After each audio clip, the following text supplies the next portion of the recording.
बिस्मिल्लाहिर्रहमानिर्रहीम। कल 26 तारीख 9 जुल्हज का दिन है, यानी यौम अरफा है। यौम अरफा के दिन की बहुत ज़्यादा फजीलतें हैं, क्योंकि ये बहुत ही ज़्यादा बबरकत दिन है। इस दिन आपने ये 3 काम ज़रूर करने हैं।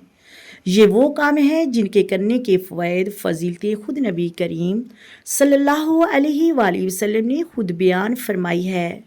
अरफा का दिन जो कि बहुत ही ज़्यादा फजीलत वाला दिन है, ये वो दिन है जिस दिन रब्बुल आलमीन अपने बंदों के करीब हो जाता है और अपने बंदों पर फरिश्तों में फ़ख्र फरमाता है।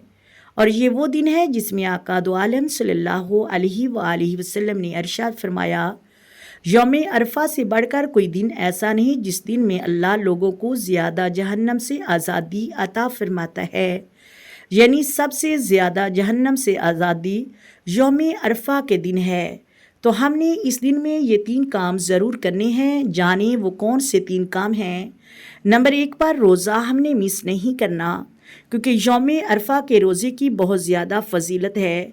जिस तरह की हदीस पाक में है, सही मुस्लिम के अंदर रवायत मौजूद है कि नबी करीम सल्लल्लाहु अलैहि वसल्लम ने इरशाद फरमाया यौम अरफा के रोज़े के बारे में कि ये 1 साल पहले और 1 साल बाद के गुनाहों का कफ़ारा बन जाता है। यौम अरफा के एक दिन का रोज़ा गुज़श्ता 1 साल और आइंदा 1 साल का कफ़ारा बन जाता है। वैसे तो जुल्हज का पहला अशरा, इसके हर दिन रोज़े की फजीलत है, क्योंकि हर दिन का रोज़ा साल के रोज़ों के बराबर है। यानी जो अरफा का दिन है, इस दिन रोज़े रखने की जो फजीलत बयान की गई है कि नबी करीम ने फरमाया कि गुज़रे हुए 1 साल और आइंदा 1 साल के गुनाहों का कफ़ारा बन जाता है। तो हमने ये रोज़ा बिल्कुल मिस नहीं करना। ये हमने कब रखना है? 9 जुल्हज को रखना है। और बहुत सारे सवाल लोग पूछते हैं कि नीयत कैसे करनी है। नीयत दिल से करनी है।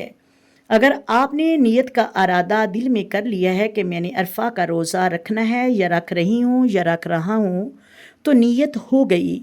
नंबर 2 पर यानी दूसरा काम क्या है, वो है दुआओं का एहतमाम करना। जिस तरह के हदीस में आता है कि नबी करीम सल्लल्लाहु अलैहि वसल्लम ने फरमाया, सबसे बेहतरीन दुआ यौम अरफा के दिन की दुआ है। यानी कि अरफा के दिन की गई जाने वाली दुआएं अल्लाह कभी रद्द नहीं करता, क्योंकि बहुत से लोग परेशान हैं कि हमारी ज़िंदगी में बहुत से मसले हैं। तो आप अपनी ज़िंदगी के तमाम मसाइल और परेशानियां अल्लाह के सामने रखो और रो रो कर अल्लाह से दुआएं मांगो, क्योंकि अल्लाह ताला अरफा के दिन कोई दुआ रद्द नहीं करता। और इस दिन दुआओं का एहतमाम करना चाहिए और हर चीज़ अल्लाह ताला से मांगनी चाहिए। नंबर 3 पर ये काम तो बहुत ही ज़रूरी है। नंबर 3 पर हमने इबादत का एहतमाम करना है, गुनाहों से बचना है। ये जो दिन है, ये दिन इबादत का दिन है। इस दिन हमने रोज़ा रखना है और दुआओं का एहतमाम करना और ख़ूब इबादत करनी है। नवाफिल पढ़नी है और सलातुल तस्बीह कभी मिस नहीं करनी।